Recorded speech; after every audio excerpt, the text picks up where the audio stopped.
ನಮಸ್ಕಾರ, welcome to focus 18. ನಾನ್ ಶರ್ಮಿತಾ ಶೆಟ್ಟಿ. ಸದನದಲ್ಲಿ ಧ್ವಜ ಕದನ, ಈಶ್ವರಪ್ಪ ವಿರುದ್ಧ ಕೆರಳಿದ ಕೈ ಟೀಮ್. ಕೈ ಪಾಕ್ ಪಾರ್ಟಿ ಅಂದಿದ್ಯಾರು? ಬಿಜೆಪಿ ಆರ್ಎಸ್ಎಸ್ ಕೈಗೊಂಬೇನ? ದೇಶಭಕ್ತಿ, ದೇಶದ್ರೋಹ, ದಪ್ಪ ಚರ್ಮ. ಸದನದಲ್ಲಿ ಇನ್ನಷ್ಟು ಕೋಲಾಹಲ. ಉಭಯ ಸದನಗಳಲ್ಲೂ ಪ್ರತಿಧ್ವನಿಸಿದ ಈಶ್ವರಪ್ಪ ವಿಚಾರ. ಈಶ್ವರಪ್ಪ ರಾಜೀನಾಮೆಗೆ ಪಟ್ಟು ಹಿಡಿದ ಕಾಂಗ್ರೆಸ್ ನಾಯಕರು. ಈಶ್ವರಪ್ಪ ವಿರುದ್ಧ ದೇಶದ್ರೋಹ ಕೇಸ್ ದಾಖಲಾಗಬೇಕು ಅಂತ ಒತ್ತಾಯಿಸಿದ ಕೈಕಲಿಗಳು. ಇದೇ ಇವತ್ತಿನ ಫೋಕಸ್ 18 ಧ್ವಜ ಕದನ. ಸದನದಲ್ಲಿ ಧ್ವಜ ಕದನ, ಈಶ್ವರಪ್ಪ ವಿರುದ್ಧ ಕೆರಳಿದ ಕೈ ಟೀಮ್.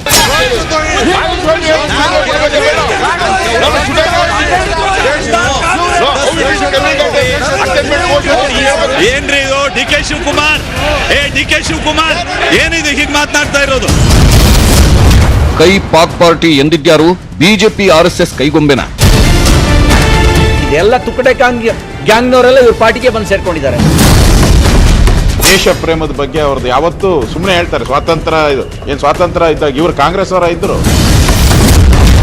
ದೇಶಭಕ್ತಿ, ದೇಶದ್ರೋಹ, ದಪ್ಪ ಚರ್ಮ. ಸದನದಲ್ಲಿ ಇನ್ನಷ್ಟು ಕೋಲಾಹಲ. ಕಾಂಗ್ರೆಸ್ ಪಕ್ಷ ಇನ್ನು ಜೀವಂತ ಪೂರ್ಣ ಎಲ್ಲಿ ತನಕ ಬದುಕಿರುತ್ತೋ ಆ ಪಕ್ಷ ಗೊತ್ತಿಲ್ಲ. ಅಲ್ಲಿ ತನಕನೂ ಹಗಲು ರಾತ್ರಿ ಧರಣಿ ಮಾಡ್ಕೊಂಡೇ ಇರಬೇಕು ವಿರೋಧ ಪಕ್ಷದಲ್ಲೂ, ಬೇರೆ ಅವ್ರ ಗತಿನೇ ಇಲ್ಲ. ನಕಲಿ ಕಾಂಗ್ರೆಸ್, ಇವ್ರ ಸ್ವಾತಂತ್ರ್ಯ ಹೋರಾಟಕ್ಕೂ ಈ ಕಾಂಗ್ರೆಸ್ಗೂ ಏನೂ ಸಂಬಂಧ ಇಲ್ಲ. ಒಂದಿನ ಎತ್ತಿನ ಗಾಡಿ, ಒಂದಿನ ಜಟ್ಗಾ ಗಾಡಿ, ಒಂದಿನ ಕತ್ತೆ ಮೇಲೆ, ಒಂದಿನ ಕುದುರೆ ಮೇಲೆ, ಬರೀ ನಾಟಕ ಶೋ. ಕಾಂಗ್ರೆಸ್ ಪಾಕಿಸ್ತಾನ ಕಾಂಗ್ರೆಸ್ ಪಾರ್ಟಿ ಅದು. ಸೋನಿಯಾ ಗಾಂಧಿ ದೇಶ ವಿರೋಧಿ, ರಾಹುಲ್ ಗಾಂಧಿ ದೇಶ ವಿರೋಧಿ, ಇವರೆಲ್ಲ ಪಾಕಿಸ್ತಾನ ಏಜೆಂಟ್ ಇದ್ದಾರೆ. That shows BJP is not respecting national flag. ಸ್ವತಂತ್ರ ರಾಜಕಾರಣಕ್ಕೆ ಯಾವುದೇ ಕಾರಣಕ್ಕೂ ನಾನು ಹಿಗ್ಗಲ್ಲ, ಬಗ್ಗಲ್ಲ, ಜಗ್ಗಲ್ಲ. ಏನ್ ಮಾಡ್ತಾರೆ ಅದು ಅವ್ರಿಗೆ ಬಿಟ್ಟಿದ್ದು. ಆದ್ರೆ ನಾವು ಹಗಲು ರಾತ್ರಿ ಧರಣ ಮಾಡ್ತೀವಿ. ರಾಷ್ಟ್ರದ್ರೋಹದ ಕೆಲಸ ಮಾಡಿದ್ದಾರೆ, ಅಗೌರವ ಮಾಡಿದ್ದಾರೆ. ಅದರಿಂದ ಅವರು ಅಧಿಕಾರದಲ್ಲಿ ಉಳಿಬಾರದು, ಅನರ್ಹರಾಗಿದ್ದಾರೆ. ಅಬ್ಬಬ್ಬ, ಏನು ವಾಕ್ಸಮರ! ಏಟಿಗೆ ಎದುರೇಟು, ವಾಗ್ದಾಳಿ, ಪ್ರತಿದಾಳಿ, ಸೇರಿಗೆ ಸವ್ವಾಸ್ಯರು. ನೀನಾ ನಾನಾ ಅಂತ ಕಮಲ ನಾಯಕರು ಹಾಗೂ ಕೈ ನಾಯಕರು ಒಬ್ಬರ ವಿರುದ್ಧ ಒಬ್ಬರು ಮುಗಿಬಿದ್ದಿದ್ದಾರೆ. ಗುರುವಾರ ಅಕ್ಷರಶಃ ಸದನದಲ್ಲಿ ಕೋಲಾಹಲವೇ ಎದ್ದಿತ್ತು, ರಣಾಂಗಣವೇ ಸೃಷ್ಟಿಯಾಗಿತ್ತು. ಹಿಜಬ್ ವಿವಾದದ ಬೆನ್ನಲ್ಲೇ ಈಶ್ವರಪ್ಪ ಕೆಂಪು ಕೋಟೆ ಮೇಲೆ ತ್ರಿವರ್ಣ ಧ್ವಜವಿರುವಲ್ಲಿ ಕೇಸರಿ ಧ್ವಜವನ್ನು ಹಾರಿಸುತ್ತೇವೆ ಅಂತ ವಿವಾದದ ಕಿಡಿಯನ್ನು ಹೊತ್ತಿಸಿದ್ರು. ಇದೇ ಹೇಳಿಕೆ ನೋಡಿ, ಇದೇ ಹೇಳಿಕೆ ಈಗ ಕಾಂಗ್ರೆಸ್ ನಾಯಕರನ್ನ ಕೆರಳಿ ಕೆಂಡಾಮಂಡಲವಾಗಿಸಿದೆ. ಸರ್ಕಾರದ ವಿರುದ್ಧ ಕೈಪಾಳೆಯದ ಅಸ್ತ್ರವಾಗಿದೆ ಇದೇ ಸ್ಟೇಟ್ಮೆಂಟ್. ಇದನ್ನೇ ದಾಳವನ್ನಾಗಿ ಉಪಯೋಗಿಸಿಕೊಂಡ ಕಾಂಗ್ರೆಸ್ ನಾಯಕರು ಈಶ್ವರಪ್ಪ ರಾಜೀನಾಮೆಗೆ ಪಟ್ಟು ಹಿಡಿದು ಕುಳಿತಿದ್ದಾರೆ. ಬುಧವಾರ ಡಿಕೆಶಿ ಹಾಗೂ ಈಶ್ವರಪ್ಪ ನಡುವೆ ಬಿಸಿ ಬಿಸಿ ಟಾಕ್ ವಾರ್ ನಡೆದ ಬೆನ್ನಲ್ಲೇ ಗುರುವಾರ ಕೂಡ ಕೇಸರಿ ಪಾಳೆಯ ಹಾಗೂ ಕೈಪಾಳೆಯದ ನಾಯಕರ ನಡುವೆ ಮಾತಿನ ಮಲ್ಲಯುದ್ಧವೇ ನಡೆಯಿತು. ನಿಮಗೆ ನ್ಯಾಯನೇ ಕೊಡ್ತಿದ್ದೀನಿ, ಸಿದ್ದರಾಮಯ್ಯನವ್ರನ್ನೇ ಮಾತಾಡೋದಕ್ಕೆ ಕರಿತಿದ್ದೀನಿ. ನ್ಯಾಯ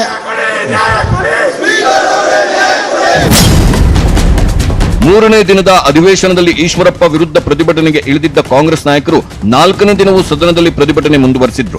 ವಿಧಾನಸಭೆ ಅಧಿವೇಶನ ಆರಂಭವಾದ ಬೆನ್ನಲ್ಲೇ ಸದನದಲ್ಲಿ ಧ್ವಜಕದನ ಶುರುವಾಯಿತು. ಈಶ್ವರಪ್ಪ ವಿರುದ್ಧ ಮುಗಿಬಿದ್ದ ಕೈ ನಾಯಕರು ಅವರ ವಿರುದ್ಧ ದೇಶದ್ರೋಹದ ಕೇಸ್ಗೆ ಪಟ್ಟು ಹಿಡಿದು ಕುಳಿತಿದ್ದಾರೆ. ಅಷ್ಟೇ ಅಲ್ಲ, ಸ್ಪೀಕರ್ ಸಂಧಾನಕ್ಕೂ ಬಗ್ಗದ ಕಾಂಗ್ರೆಸ್ ನಾಯಕರು ಈಶ್ವರಪ್ಪ ರಾಜೀನಾಮೆಗೆ ಆಗ್ರಹಿಸಿ ವಿಧಾನಸಭೆಯಲ್ಲಿ ಪ್ರತಿಭಟನೆ ನಡೆಸಿದ್ರು. ಒಂದು, ಅವರು ರಾಜೀನಾಮೆ ನೀಡಬೇಕು, ಇಲ್ಲವೇ ಅವರ ವಿರುದ್ಧ ದೇಶದ್ರೋಹದ ಕೇಸ್ ದಾಖಲಾಗಬೇಕು. ಅಲ್ಲಿವರೆಗೂ ಹೋರಾಟವನ್ನ ಕೈಬಿಡಲ್ಲ ಅಂತ ಕಾಂಗ್ರೆಸ್ ನಾಯಕರು ಆಗ್ರಹಿಸಿದ್ರು. ವಿಧಾನಸಭೆಯಲ್ಲಿ ಧಿಕ್ಕಾರ, ದೇಶದ್ರೋಹಿಗೆ ಧಿಕ್ಕಾರ, ಬೇಕೇ ಬೇಕು, ನ್ಯಾಯ ಬೇಕು, ಸಚಿವ ಈಶ್ವರಪ್ಪ ರಾಜೀನಾಮೆ ಕೊಡಲೇಬೇಕು ಎಂದು ಘೋಷಣೆ ಕೂಗಿದ್ರು ಕೈಗಲಿಗಳು. ಅಷ್ಟೇ ಅಲ್ಲ, ಬಿಜೆಪಿ ಆರ್ಎಸ್ಎಸ್ ಕೈಗೊಂಬೆ ಅಂತಾನೂ ಕೂಗಿದ್ರು. ಕಾಂಗ್ರೆಸ್ ಸದಸ್ಯರ ಮೇಲೆ ಗರಂ ಆದ ಸ್ಪೀಕರ್ ಕಾಗೇರಿ, ದಯಮಾಡಿ ಪ್ರಶ್ನೋತ್ತರ ಕಲಾಪ ಹಾಳು ಮಾಡಬೇಡಿ, ಶಾಸಕರ ಸಮಸ್ಯೆ ಕೇಳಲು ಒಳ್ಳೆ ಅವಕಾಶ ಅಂದ್ರು. ಆದ್ರೂ ಅವರ ಮಾತಿಗೂ ಕಿವಿಗೊಡದ ಕಾಂಗ್ರೆಸ್ ನಾಯಕರು ಧರಣಿ ಮುಂದುವರೆಸಿದ್ರು. ಸದನದ ಕಲಾಪಗಳು ನಡಿಬೇಕು, ನೀವು ಅದಕ್ಕೆ ಸಹಕಾರ ಕೊಡಬೇಕು, ಪೂರ್ಣ ಸಹಕಾರ ಕೊಡಬೇಕು. ನಿಮ್ದು ಭಿನ್ನಾಭಿಪ್ರಾಯ ಇದ್ರೆ ಸದನದ ಹೊರಗಡೆ ಮಾಡಿ, ಜನರ ಎದುರುಗಡೆ ಮಾಡಿ. ಇಲ್ಲಿ ಯಾಕೆ ಸದನದ ಕಲಾಪ ನಡೆಸೋದಕ್ಕೆ ಯಾಕೆ ತೊಂದರೆ ಮಾಡ್ತೀರಿ? ಸದನದ ಕಲಾಪ ನಡೆಸೋದಕ್ಕೆ ಯಾಕೆ ತೊಂದರೆ ಮಾಡ್ತೀರಿ? ಹೊರಗಡೆಗೆ ಏನಾದರೂ ಮಾಡಿ. ಪರಿಷತ್ನಲ್ಲೂ ಪ್ರತಿಧ್ವನಿಸಿದ ಧ್ವಜ ಸಮರ. ಈಶ್ವರಪ್ಪ ರಾಜೀನಾಮೆಗೆ ಪಟ್ಟು ಹಿಡಿದ ಕಾಂಗ್ರೆಸ್. ಅತ್ತ ವಿಧಾನ ಪರಿಷತ್ನಲ್ಲೂ ಕೆರಳಿದ ಕಾಂಗ್ರೆಸ್ ನಾಯಕರು ಈಶ್ವರಪ್ಪ ವಿರುದ್ಧ ದೇಶದ್ರೋಹ ಕೇಸ್ ದಾಖಲಾಗುವಂತೆ ಪಟ್ಟು ಹಿಡಿದಿದ್ದಾರೆ. ಪರಿಷತ್ ನಾಯಕ ಬಿಕೆ ಹರಿಪ್ರಸಾದ್ ಮನವಿ ಮಾಡಿಕೊಂಡರು. ತಮ್ಮ ಗಮನಕ್ಕೆ ಕೆಲವು ಗಂಭೀರವಾದ ವಿಚಾರವನ್ನ ನಿಲುವಳಿಯ ಸೂಚನೆ ಮೂಲಕ ತಂದಿದ್ವಿ. ಯಾವುದೇ ರೀತಿಯ ಅವರ ಮಿಸ್ಟರ್ ಈಶ್ವರಪ್ಪನವರ ನಿಲುವಿನಲ್ಲಿ ಬದಲಾವಣೆ ಆಗಿಲ್ಲ. ಪುನಃ ಅವರು ಉಚ್ಚಾರಣೆ ಮಾಡಿದ್ದಾರೆ.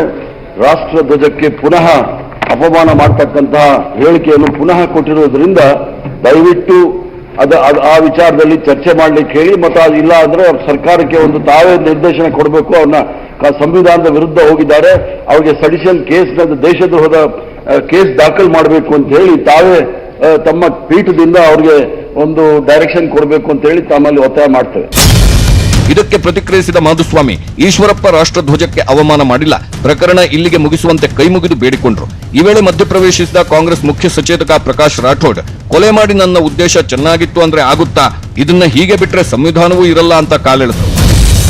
ನನ್ನ ಈಶ್ವರಪ್ಪನವರು ಏನು ಪುನರುಚ್ಚಾರ ಮಾಡಿಲ್ಲ, ನಾನು ನೋಡಿದೆ. ನಾವು ನಿನ್ನೆ ಅಡ್ಮಿಟ್ ಮಾಡಿದ್ದೀವಿ. ಇಂಟ್ರಾಕ್ಟ್ ಮಾಡಬೇಕಾದ್ರೆ ಈ ರೀತಿ ಹೇಳಿದ್ರು. ಕೊನೆಯಲ್ಲಿ ಹೇಳಿಕೆ ಕೊಡಬೇಕಾದ್ರೆ ಅವರು ಸ್ಪಷ್ಟವಾಗಿ ಹೇಳೋರೆ, ತ್ರಿವರ್ಣ ಧ್ವಜ ಈ ದೇಶದ ರಾಷ್ಟ್ರಧ್ವಜ, ಇದಕ್ಕೆ ಅಗೌರವ ಕೊಡೋದು ದೇಶದ್ರೋಹ ಆಗುತ್ತೆ, ಅವ್ರನ್ನ ದೇಶದ್ರೋಹಿಗಳು ಅಂತ ಕಾಣಬೇಕಾಗತ್ತೆ ಅಂತ. ರಾಷ್ಟ್ರಧ್ವಜನೇ ನಮಗೆಲ್ಲ ಇವತ್ತು ಶ್ರೇಷ್ಠ, ಅದಕ್ಕೆ ಅಗೌರವ ಮಾಡೋದು ದೇಶದ್ರೋಹ ಆಗುತ್ತೆ ಅಂತ ಹೇಳಿರೋದನ್ನ ಒಳ್ಳೆ ಸ್ಪಿರಿಟ್ ಅಲ್ಲಿ ಹರಿಪ್ರಸಾದ್ ಅವರು ಸ್ವೀಕಾರ ಮಾಡಿ ಇಶ್ಯೂನ ಇಲ್ಲಿ ಮುಕ್ತಾಯ ಮಾಡಬೇಕು ಅಂತ ಹೇಳಿ ಅವರಿಗೆ ನಿಮ್ಮ ಪರವಾಗಿ ಕೈ ಮುಗಿದು ಕೇಳ್ಕೊತಾ ಇದ್ದೀನಿ. ಮಾಡಿದ್ಮೇಲೆ ನಾನು ಉದ್ದೇಶ ನಮ್ಗೆ ಚೆನ್ನಾಗಿತ್ತು ಅಂತಂದ್ರೆ ಆ ಕೊಲೆಗಾರನ ನಾವು ಮಾಫಿ ಮಾಡ್ತೀವ? ಒಂದು ಸತಿ ಹೇಳಿದ ಮೇಲೆ ಅದು ಹೇಳಿಕೆನೆ, ಅದನ್ನ ನೀವು ಅಲಗಲಿಸಕ್ಕಾಗಲ್ಲ. ಅವೆಲ್ಲ ಪಾರ್ಟ್ ಆಗಿ ಆಮೇಲೆ ಅವ್ರು ಹೇಳಿದ್ದಾರೆ ಅಂದ್ರೆ ಆಗಲ್ಲ. ದಯವಿಟ್ಟು ಇದು ಒಂದು ದೇಶದ್ರೋಹದ ಕೆಲಸ ಈಶ್ವರಪ್ಪ ಅವ್ರು ಮಾಡಿದ್ದಾರೆ. ಸಚಿವ ಸಂಪುಟದಲ್ಲಿ ಇರಕ್ಕೆ ಅವ್ರಿಗೆ ಅರ್ಹತೆಯೂ ಇಲ್ಲ. ಮತ್ತೆ ಮಾತು ಮುಂದುವರೆಸಿದ ಬಿಕೆ ಹರಿಪ್ರಸಾದ್, ಕಾನೂನು ಸಚಿವರು, ವಕೀಲರು ಈ ಪದಪುಂಜಗಳ ಬಳಕೆಯನ್ನು ಚೆನ್ನಾಗಿ ಮಾಡ್ತಾರೆ, ಆದ್ರೆ ಅದರಿಂದ ಎಲ್ಲವೂ ಸರಿಯಾಗಲ್ಲ ಅಂತ ಟಾಂಗ್ ಕೊಟ್ಟರು. ಇಡೀ ಮಂತ್ರಿ ಮಂಡಲದಲ್ಲೇ ಕೇಪಬಲ್ ಮಂತ್ರಿ ಅವರು ಈ ತರ ಹೇಳ್ಬಿಟ್ರೆ ಭಾರಿ ತಾಪತ್ರೆ ನಮ್ಗೆ. ಅವರು ಹೇಳ್ತಾ ಅವ್ರ ಹೇಳಿಕೆನಲ್ಲೇ ಹೇಳ್ತಾ ಇದ್ದಾರೆ, ಈಶ್ವರಪ್ಪನವ್ರು ಹೇಳಿದ್ ನಿಜ, ಆಮೇಲೆ ರಾಷ್ಟ್ರಧ್ವಜಕ್ಕೆ ನಮ್ಗೆ ಬಹಳ ಗೌರವ ಇದೆ ಅಂತ ಹೇಳಿ ಪದಪುಂಜಗಳನ್ನ ಬಳಸಿ ಮಾತಾಡ್ತಕ್ಕಂಥ ಅಭ್ಯಾಸ ನಮ್ಗೆ ಯಾರು ಹೇಳಿಕೊಟ್ಟಿಲ್ಲ. ನಾವು ಬೇರೆ ಕಡೆ ಟ್ರೈನಿಂಗ್ ತಗೊಂಡಿಲ್ಲ, ಜನಸಾಮಾನ್ಯರು ಟ್ರೈನಿಂಗ್ ಕೊಟ್ಟಿರ್ತಕ್ಕಂಥದ್ದು. ಅವ್ರು ಹೇಳಿರ್ತಕ್ಕಂಥದ್ದು ಇದು ಬಹಳ ಸ್ಪಷ್ಟವಾಗಿದೆ. ನಾನು ಆ ವಿಚಾರದಲ್ಲಿ ಕ್ಷಮೆ ಕೇಳೋದಿಲ್ಲ, ನಾವು ಹೇಳಿರೋದು ನಿಜ. ಕಾಂಗ್ರೆಸ್ ಸದಸ್ಯರು ಪರಿಷತ್ನಲ್ಲಿ ಭಿತ್ತಿಪತ್ರ ಹಿಡಿದು ಪ್ರತಿಭಟನೆ ನಡೆಸಿದ್ರು. ದೇಶದ್ರೋಹಿ ಈಶ್ವರಪ್ಪನವರಿಗೆ ಧಿಕ್ಕಾರ, ಜೈಲಿಗಟ್ಟಿ ಜೈಲಿಗಟ್ಟಿ ಅಂತ ಘೋಷಣೆ ಕೂಗಿದ್ರು. ವಿಧಾನ ಪರಿಷತ್ನಲ್ಲಿ ಗದ್ದಲದ ಹಿನ್ನೆಲೆಯಲ್ಲಿ ಸರ್ಕಾರಕ್ಕೆ ನೀತಿ ಇಲ್ಲ, ಈ ರೀತಿ ಸದನ ನಡೆಸಬೇಡಿ, ಸದನವನ್ನ ಮುಂದೂಡಿ ಎಂದು ಜೆಡಿಎಸ್ ಸದಸ್ಯ ಮರಿತಿಬ್ಬೇಗೌಡ ಆಗ್ರಹಿಸಿದ್ರು. ಪರಿಷತ್ನಲ್ಲಿ ಕಾಂಗ್ರೆಸ್ ನಾಯಕರ ಗದ್ದಲದ ಹಿನ್ನೆಲೆ ಪರಿಷತ್ ಸಭಾಪತಿ ಬಸವರಾಜ ಹೊರಟ್ಟಿ ಕಲಾಪವನ್ನ ಮಧ್ಯಾಹ್ನ 3 ಗಂಟೆಗೆ ದೂಡಿದ್ದರು. ಹಿಗ್ಗಲ್ಲ ಬಗ್ಗಲ್ಲ ಜಗ್ಗಲ್ಲ ಎಂದು ರೆಬೆಲ್ಲಾದ ಈಶ್ವರಪ್ಪ. ಕಾಂಗ್ರೆಸ್ ನಾಯಕರ ವಿರುದ್ಧ ನಿಗಿನಿಗಿ ಕೆಂಡವಾದ ಈಶ್ವರಪ್ಪ, ಶ್ರೀನಗರದಲ್ಲಿ ತ್ರಿವರ್ಣ ಧ್ವಜ ಹಾರಿಸಿ ಬಂದ ರಾಷ್ಟ್ರಭಕ್ತ ನಾನು, ಹಿಗ್ಗಲ್ಲ ಬಗ್ಗಲ್ಲ ಜಗ್ಗಲ್ಲ, ತಿಹಾರ್ ಜೈಲು ಬೇಲ್ ಮೇಲೆ ಹೊರಗಿರುವ ಬಗ್ಗೆ ಡಿಕೆ ಶಿವಕುಮಾರ್ ಹೇಳಲಿ ಅಂತ ಹರಿಹಾಯ್ದರು. ಕರ್ನಾಟಕ ರಾಜ್ಯದಿಂದ ಕೇಸರಿ ವಾಹಿನಿಯ ರಾಜ್ಯದ ಅಧ್ಯಕ್ಷನಾಗಿ ಒಂದು ಸ್ಪೆಷಲ್ ಟ್ರೈನಲ್ಲಿ ಶ್ರೀನಗರ ತನಕ ಹೋಗಿ ತಾಯಿ ಮೊಲೆ ಹಾಲು ಕುಡಿದವ್ರು ನಾವು ಅಂತ ತೋರಿಸಿ ಅಲ್ಲಿ ರಾಷ್ಟ್ರಧ್ವಜವನ್ನು, ತ್ರಿವರ್ಣ ಧ್ವಜವನ್ನು ಅಲ್ಲಿ ಹಾರಿಸಿ ಪಾಕಿಸ್ತಾನ ಧ್ವಜವನ್ನು ಕಿತ್ತಾಕಿ ಬಂದಂಥ ರಾಷ್ಟ್ರಭಕ್ತರು ನಾವು. ನಮಗೆ ಈ ರಾಷ್ಟ್ರದ್ರೋಹಿ ಡಿ ಕೆ ಶಿವಕುಮಾರ್ ಅವರು ಈ ರೀತಿ ರಾಷ್ಟ್ರಧ್ವಜವನ್ನು ದುರುಪಯೋಗ ಮಾಡಿ ಅದ್ರ ಮುಖಾಂತರ ಪ್ರಯತ್ನ ಮಾಡ್ತಾರಂಥ ಕುತಂತ್ರ ರಾಜಕಾರಣಕ್ಕೆ ಯಾವುದೇ ಕಾರಣಕ್ಕೂ ನಾನು ಹಿಗ್ಗಲ್ಲ ಬಗ್ಗಲ್ಲ ಜಗ್ಗಲ್ಲ. ಅಧಿವೇಶನಕ್ಕೂ ಮುನ್ನ ಮಾತನಾಡಿದ ಸಚಿವ ಕೆಎಸ್ ಈಶ್ವರಪ್ಪ, ನಾನು ರಾಷ್ಟ್ರದ್ರೋಹದ ಹೇಳಿಕೆ ಕೊಟ್ಟಿಲ್ಲ, ನಾನು ರಾಜೀನಾಮೆ ಕೊಡುವ ಪ್ರಶ್ನೆಯೇ ಇಲ್ಲ, ರಾಷ್ಟ್ರಧ್ವಜಕ್ಕೆ ಅವಮಾನ ಮಾಡಿದ ಡಿಕೆಶಿ ರಾಜೀನಾಮೆ ಕೊಡ್ಲಿ ಅಂತ ಗುಟ್ರು ಹಾಕಿದ್ರು. ರಾಷ್ಟ್ರಧ್ವಜಕ್ಕೆ ಅಪಮಾನ ಮಾಡೋ ರೀತಿಯಲ್ಲಿ ಅದನ್ನು ಇಟ್ಟುಕೊಂಡು ಧರಣ ಮಾಡಿದ್ದಾರೆ. ವಿಧಾನಮಂಡಲ ಇತಿಹಾಸದಲ್ಲಿ ಅದೊಂದು ಕಪ್ಪು ಚುಕ್ಕು. ಹಾಗಾಗಿ ಈ ರೀತಿ ರಾಷ್ಟ್ರಧ್ವಜಕ್ಕೆ ಪೂರ್ಣ ಅಪಮಾನ ಮಾಡೋದು ಡಿ ಕೆ ಶಿವಕುಮಾರ್ ಅವರಿದ್ದಾರೆ. ನಾನು ಮಾನ್ಯ ಮುಖ್ಯಮಂತ್ರಿಗಳ ಹತ್ರ, ಗೃಹಮಂತ್ರಿಗಳ ಹತ್ರ ಮಾತಾಡೋನಿದ್ದೀನಿ. ಅವ್ರ ಬಗ್ಗೆ ಒಂದು ಕ್ರಿಮಿನಲ್ ಕೇಸ್ ಹಾಕಬೇಕು, ರಾಷ್ಟ್ರದ್ರೋಹಿ ಕೇಸ್ ಹಾಕಿಬಿಟ್ಟು ಅವ್ರನ್ನ ಅರೆಸ್ಟ್ ಮಾಡಿ ಒಳಗಾಗಬೇಕು ಅನ್ನೋಂಥ ಒತ್ತಾಯವನ್ನು ನಾನು ಮಾಡೋನಿದ್ದೇನೆ. ಈಗಿರುವ ಕಾಂಗ್ರೆಸ್ ನಕಲಿ ಕಾಂಗ್ರೆಸ್. ಕಾಂಗ್ರೆಸ್ ನಾಯಕರ ಕಾಲೆಳೆದ ಅಶೋಕ್, ವಜಾ ಮಾಡೋದಾದ್ರೆ ಕಾಂಗ್ರೆಸ್ನವರನ್ನೇ ವಜಾ ಮಾಡಬೇಕು, ಕಾಂಗ್ರೆಸ್ನವರು ಧರಣಿ ಮಾಡಲಿ, ನಿದ್ರೆ ಮಾಡಲಿ, ಈಗಿರುವ ಕಾಂಗ್ರೆಸ್ ನಕಲಿ ಕಾಂಗ್ರೆಸ್ ಅಂತ ಟೀಕಿಸಿದ್ರು ಆರ್ ಅಶೋಕ್. ಅದನ್ನ ಕೇಳುವಂಥದ್ದು ಮತ್ತು ಅಲ್ಪಸಂಖ್ಯಾತರನ್ನ ಓಲೈಸುವಂಥದ್ದು, ಇಷ್ಟೆರಡು ಬಿಟ್ರೆ ಅವ್ರು ಯಾವತ್ತೂ ಕೂಡ ದೇಶ ಪ್ರೇಮದ ಬಗ್ಗೆ ಅವ್ರದ್ದು ಯಾವತ್ತೂ ಸುಮ್ಮನೆ ಹೇಳ್ತಾರೆ. ಸ್ವಾತಂತ್ರ್ಯ ಇದು ಏನು ಸ್ವಾತಂತ್ರ್ಯ ಇದ್ದಾಗ ಇವರು ಕಾಂಗ್ರೆಸ್ ಅವರ ಇದ್ರು, ಇದು ನಕಲಿ ಕಾಂಗ್ರೆಸ್ ಇರೋದು. ಅದು ಮಹಾತ್ಮ ಗಾಂಧೀಜಿ ಕಾಂಗ್ರೆಸ್. ಮಹಾತ್ಮ ಗಾಂಧೀಜಿ ಹೇಳಿದ್ರು ಈ ಕಾಂಗ್ರೆಸ್ ಅನ್ನ ಡಿಸಾಲ್ವ್ ಮಾಡಿ ಅಂತ. ಅದು ಕೇಳದೆ ಓಟ್ಗೋಸ್ಕರ ಇವರು ಇಟ್ಕೊಂಡಿದ್ದಾರೆ. ಅದರಿಂದ ಇದು ನಕಲಿ ಕಾಂಗ್ರೆಸ್. ಇವ್ರ ಸ್ವಾತಂತ್ರ್ಯ ಹೋರಾಟಕ್ಕೂ ಈ ಕಾಂಗ್ರೆಸ್ಗೂ ಏನೂ ಸಂಬಂಧ ಇಲ್ಲ. ವಿಪಕ್ಷ ನಾಯಕ ಸಿದ್ದರಾಮಯ್ಯ ಮಾತನಾಡಿ, ಈಶ್ವರಪ್ಪ ಡಿಸ್ಮಿಸ್ ಮಾಡಲು ಕಾಲಾವಕಾಶ ಕೊಟ್ಟಿದ್ವಿ, ಆದ್ರೆ ಮಾಡಿಲ್ಲ. ನಮ್ಮ ಧರಣಿ ಮುಂದುವರಿಯುತ್ತೆ. ಅಹೋರಾತ್ರಿ ಧರಣಿ ಮಾಡ್ತೀವಿ ಅಂತ ಸಂಕಲ್ಪ ತೊಟ್ಟಂತೆ ಮಾತನಾಡಿದ್ರು. ಅಹೋರಾತ್ರಿ ಧರಣ ಮಾಡ್ತೇವೆ, ಹಗಲು ರಾತ್ರಿ ಧರಣ ಮಾಡುತ್ತೇವೆ. ಇದನ್ನ ಲಾಜಿಕಲ್ ಎಂಡಿಗೆ ತಗೊಂಡು ಹೋಗಕ್ಕೆ ನಾವು ತೀರ್ಮಾನ ಮಾಡಿದ್ದೀವಿ. ಏನ್ ಮಾಡ್ತಾರ ಅದು ಅವ್ರಿಗೆ ಬಿಟ್ಟಿದ್ದು, ಆದ್ರೆ ನಾವು ಹಗಲು ರಾತ್ರಿ ಧರಣ ಮಾಡ್ತೀವಿ. ನಾವು ಅವ್ರೇನ್ ತೀರ್ಮಾನ ಮಾಡ್ತಾರೆ ಅನ್ನೋದಲ್ಲ. ಯಾಕಂತಂದ್ರೆ ನಮಗೆ ರಾಷ್ಟ್ರದ್ರೋಹದ ಕೆಲಸ ಮಾಡಿದ್ದಾರೆ, ಅಗೌರವ ಮಾಡಿದ್ದಾರೆ. ಅದರಿಂದ ಅವರು ಅಧಿಕಾರದಲ್ಲಿ ಉಳಿಬಾರದು, ಅನರ್ಹರಾಗಿದ್ದಾರೆ. ಮತ್ತೆ ಬಿಜೆಪಿ ನಾಯಕರ ವಿರುದ್ಧ ವಾಕ್ಪ್ರಹಾರ ಮುಂದುವರೆಸಿದ ಸಿದ್ದು, ನಾವು ಮೊದಲಿನಿಂದಲೂ ರಾಷ್ಟ್ರ ಪ್ರೇಮಿಗಳು, ಈಶ್ವರಪ್ಪ ಮಾಡಿರೋದು ಅಕ್ಷಮ್ಯ ಅಪರಾಧ ಅಂತ ಟೀಕಿಸಿದ್ರು. ಮಂತ್ರಿಯಾಗಿ ಸರ್ಕಾರದಲ್ಲಿ ಇದ್ಕೊಂಡು ರಾಷ್ಟ್ರಧ್ವಜಕ್ಕೆ ಅಗೌರವ ಮಾಡ್ತಕ್ಕಂಥ ಹೇಳಿಕೆ ಕೊಡೋದಿದೆಯಲ್ಲ, ಅದು ಅಕ್ಷಮ್ಯ ಅಪರಾಧ. ಈಶ್ವರಪ್ಪ ಪೊಲಿಟಿಕಲ್ ಲ್ಯಾಂಗ್ವೇಜೇ ಗೊತ್ತಿಲ್ಲ. ಈ ಭಾರತೀಯ ಜನತಾ ಪಕ್ಷದವರು ಇದಾರಲ್ಲ, ಇವ್ರಿಗೆ ಏನು ಅವರ ಸ್ಟೇಟ್ಮೆಂಟ್ ಅನ್ನು ಕಂಡಮೂ ಮಾಡಲಿಲ್ಲ, ಮುಖ್ಯಮಂತ್ರಿ ಕ್ರಮನೂ ತಗೊಳ್ಳಲಿಲ್ಲ. ಕಾಂಗ್ರೆಸ್ ಪಾಕಿಸ್ತಾನ ಪಾರ್ಟಿ ಎಂದು ಯತ್ನಾಳ್ ವಾಗ್ದಾಳಿ. ಇನ್ನು ವಿಜಯಪುರ ಶಾಸಕ ಬಿಜೆಪಿಯ ಫೈರ್ ಬ್ರ್ಯಾಂಡ್ ಬಸನಗೌಡ ಪಾಟೀಲ್ ಯತ್ನಾಳ್ ಮಾತನಾಡಿ, ಕಾಂಗ್ರೆಸ್ ಪಾಕಿಸ್ತಾನದ ಪಾರ್ಟಿ, ಸೋನಿಯಾ ಗಾಂಧಿ, ರಾಹುಲ್ ಗಾಂಧಿ ಪಾಕಿಸ್ತಾನದ ಏಜೆಂಟ್ಗಳು ಅಂತ ಕೆಂಡಾಮಂಡಲವಾದ್ರು.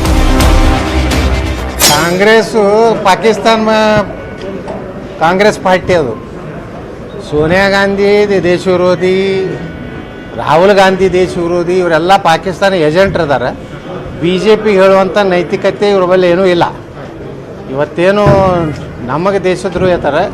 ಕಾಶ್ಮೀರದಲ್ಲಿ ಧ್ವಜಾರೋಹಣ ಮಾಡುವಾಗ ಗುಂಡು ಹಾಕದಂಥವ್ರು, ಈದ್ಗಾ ಮೈದಾನದಲ್ಲಿ ಏನು ಧ್ವಜಾರೋಹಣ ಮಾಡೋಕೆ ಗುಂಡು ಹಾಕದಂಥವ್ರು, ಇಂಥ ಒಂದು ಕಾಂಗ್ರೆಸ್ಸು ಸ್ವತಂತ್ರ ಭಾರತದ ನಂತರದ ಕಾಂಗ್ರೆಸ್ಸು ಇವತ್ತು ಪೂರ್ತಿ ಹಾಳಾಗಿದೆ. ಇನ್ನು ಕಾಂಗ್ರೆಸ್ ನಾಯಕರ ವಿರುದ್ಧ ಹರಿಹಾಯ್ದ ಬಿಜೆಪಿ ರಾಷ್ಟ್ರೀಯ ಪ್ರಧಾನ ಕಾರ್ಯದರ್ಶಿ ಸಿಟಿ ರವಿ, ತುಕಡೆ ಗ್ಯಾಂಗ್, JNU ಪ್ರಾಡಕ್ಟ್ಗಳು ಇವರ ಪಕ್ಷ ಸೇರ್ತಿದ್ದಾರೆ. ರಾಷ್ಟ್ರ ಧ್ವಜ ನಮ್ಮ ಧ್ವಜ, ಅದಕ್ಕೆ ನೀಡುವ ಗೌರವ ನೀಡೇ ನೀಡುತ್ತೇವೆ. ದೇಶ ತುಂಡು ಮಾಡುವುದಕ್ಕೆ ಕಾಂಗ್ರೆಸ್ ನೆರವಾಯಿತು ಅಂತ ಪುಂಖಾನುಪುಂಖವಾಗಿ ವಾಕ್ಪ್ರಹಾರ ನಡೆಸಿದ್ರು. ಇವತ್ತು ಇವರಿಗೆ ದೇಶಭಕ್ತಿ ಪ್ರಕಟೀಕರಣ ಆಗ್ಬಿಟ್ಟಿದೆ. ಎಲ್ಲ ತುಕಡೆ ಗ್ಯಾಂಗ್ನವರೆಲ್ಲ ಇವ್ರ ಪಾರ್ಟಿಗೆ ಬಂದು ಸೇರ್ಕೊಂಡಿದ್ದಾರೆ. ಕನ್ನಯ್ಯ, ಹಾರ್ದಿಕ್ ಪಟೇಲ್, JNU ಪ್ರಾಡಕ್ಟ್ಗಳು, ಅವ್ರ ಜೊತೆಗೆ ಇನ್ನೊಬ್ಬ ಯಾರೋ ಭಾರತ್ ತೇರಾ ತುಕಡೆ ಹೋಂಗೆ, ಇನ್ಸಾ ಅಲ್ಲ ಅಂತ ಘೋಷಣೆ ಕೂಗಿದ ಮಹಾನ್ ಭಾವರೆಲ್ಲ ಇವ್ರ ಪಾರ್ಟಿಯ ಇವತ್ತು ಪ್ರಮುಖ ನೇತಾರರು. ಇವತ್ತು ನಮ್ಗೆ ಹೇಳ್ತಾ ಇದ್ದಾರೆ, ಇವರು ದೇಶಭಕ್ತಿಯ ಪಾಠ ಹೇಳ್ತಾ ಇದ್ದಾರೆ. ಈಶ್ವರಪ್ಪ ಕೊಟ್ಟ ಒಂದು ಹೇಳಿಕೆಯೇ ಜಂಟಿ ಸದನದ ಹೈಲೈಟ್ ಆಗಿತ್ತು. ಕಳೆದ 2 ದಿನಗಳಿಂದ ಇದೇ ವಿಚಾರ ವಿಧಾನಸಭೆ ಹಾಗೂ ವಿಧಾನ ಪರಿಷತ್ನ ಕಲಾಪವನ್ನ ನುಂಗಿ ಹಾಕ್ತಿದೆ. ಬಿಜೆಪಿ ನಾಯಕರು ಈಶ್ವರಪ್ಪ ಹೇಳಿಕೆ ಸಮರ್ಥಿಸಿಕೊಂಡ್ರೆ, ಕಾಂಗ್ರೆಸ್ ನಾಯಕರು ಅದನ್ನೇ ಅಸ್ತ್ರವನ್ನಾಗಿ ಬಳಸಿಕೊಳ್ಳುತ್ತಿದ್ದಾರೆ.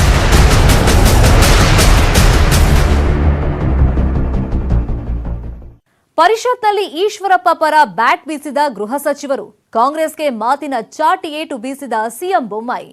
ಬಿಜೆಪಿ ನಿಲುವಿಗೆ ಕಾಂಗ್ರೆಸ್ ನಾಯಕರು ಕೆಂಡಾಮಂಡಲ. ಹೇಗಿತ್ತು ಪರಿಷತ್ ಕದನ ಹೇಳ್ತೀವಿ ಬ್ರೇಕ್ ಆದ್ಮೇಲೆ.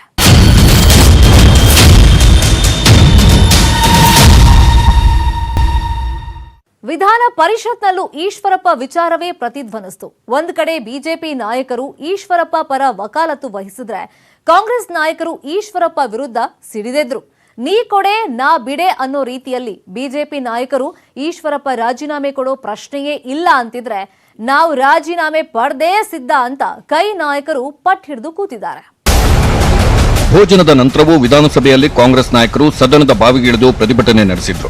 ಸಿದ್ದರಾಮಯ್ಯನವರು ಮಾತಾಡಬೇಕು ಅಂತ ಸ್ಪೀಕರ್ ಕೇಳ್ಕೊಂಡ್ರು. ಆದ್ರೆ ಈಶ್ವರಪ್ಪ ರಾಜೀನಾಮೆ ಕೊಡಲಿ ಮೊದಲು ಎಂದು ಸದನದ ಬಾವಿಗಿಳಿದ್ರು. ಕಾಂಗ್ರೆಸ್ ಸದಸ್ಯರಿಗೆ ಸುಗಮ ಕಲಾಪಕ್ಕೆ ಸ್ಪೀಕರ್ ಸಹಕಾರ ಕೋರಿದ್ರು. ಅವರ ಮಾತಿಗೆ ಕ್ಯಾರೆ ಅನ್ನದೆ ಕಾಂಗ್ರೆಸ್ ಸದಸ್ಯರು ಹೋರಾಟ ಮುಂದುವರೆಸಿದ್ರು.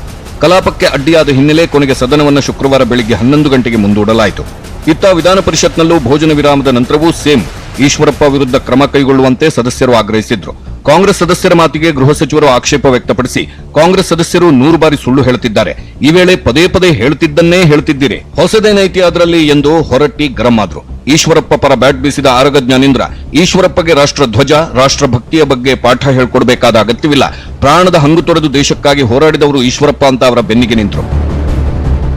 ಈಶ್ವರಪ್ಪನವರಿಗೆ ದೇಶಭಕ್ತಿ ಧ್ವಜದ ಬಗ್ಗೆ ಅವರಿಗೆ ಪಾಠ ಹೇಳುವಂತ ಅವಶ್ಯಕತೆ ಇಲ್ಲ.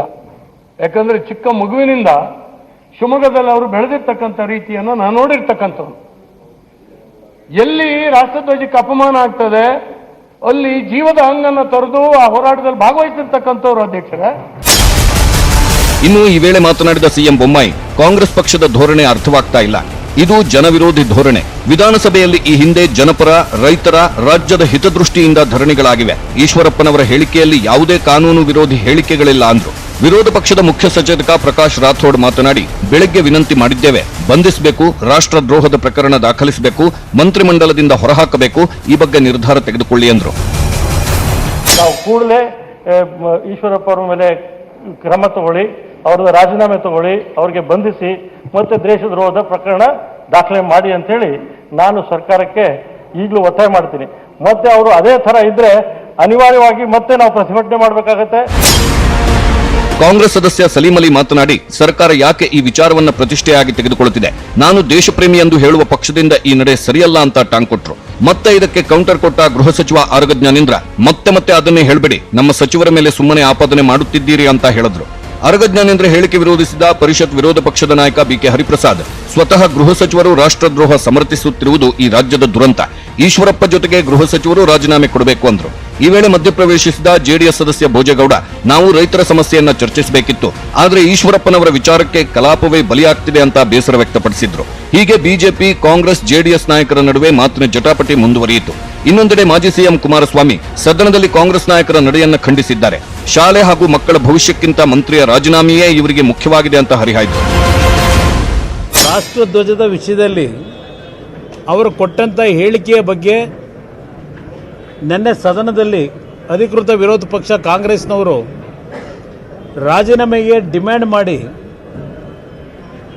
ಆಮೇಲೆ ನಡೆದಂಥ ಅನಾಹುತಗಳೇನಿದೆ, ಸದನದ ಕಲಾಪ ಸಂಪೂರ್ಣ ಸ್ಥಗಿತಗೊಳಿಸಿರ್ತಕ್ಕಂಥದ್ದು, ಇವರಿಗೆ ನಿಜಕ್ಕೂ ನಾಡಿನ ಜನತೆಯ ಸಮಸ್ಯೆಗಳ ಬಗ್ಗೆ ಚರ್ಚೆ ಮಾಡಬೇಕು ಅಂತಕ್ಕಂಥ ಕಮಿಟ್ಮೆಂಟ್ ಇದ್ದಿದ್ರೆ, ಸಾಮಾಜಿಕವಾದಂಥ ಜವಾಬ್ದಾರಿಗಳಿದ್ದರೆ, ಜನಪರವಾದಂಥ ಜವಾಬ್ದಾರಿ ಇದ್ದಿದ್ರೆ ಸದನವನ್ನ ಈ ರೀತಿ ನಡೀಲಿಕ್ಕೆ ಬಿಡ್ತಿರಲಿಲ್ಲ ಅವರು. ಇತ್ತ ದೇವೇಗೌಡರು ಕೂಡ ಸದನದ ಬಗ್ಗೆ ಹೇಳಿ ಏನೂ ಉಪಯೋಗವಿಲ್ಲ, ನಾನು ನನ್ನ ಜೀವನದಲ್ಲಿ ಒಂದು ಬಾರಿಯೂ ಸದನದ ಬಾವಿಗೆ ಇಳಿದೇ ಇಲ್ಲ ಅಂತ ಬೇಸರ ವ್ಯಕ್ತಪಡಿಸಿದ್ರು. ಯುವ ಕಾಂಗ್ರೆಸ್ ನಾಯಕರು ಈಶ್ವರಪ್ಪ ಮನೆಗೆ ಮುತ್ತಿಗೆಗೂ ಯತ್ನಿಸಿದ್ರು. ಈ ವೇಳೆ ಈಶ್ವರಪ್ಪ ವಿರುದ್ಧ ಯುವ ಕಾಂಗ್ರೆಸ್ ಕಾರ್ಯಕರ್ತರು ಆಕ್ರೋಶ ವ್ಯಕ್ತಪಡಿಸಿದ್ದು, ಈಶ್ವರಪ್ಪ ಅವರನ್ನ ಬಂಧಿಸಬೇಕು, ಸದನದಲ್ಲಿ ಅವರ ವರ್ತನೆ ಸರಿಯಿಲ್ಲ ಅಂತ ಕೈ ಕಾರ್ಯಕರ್ತರು ಕೂಗಾಡಿದ್ರು.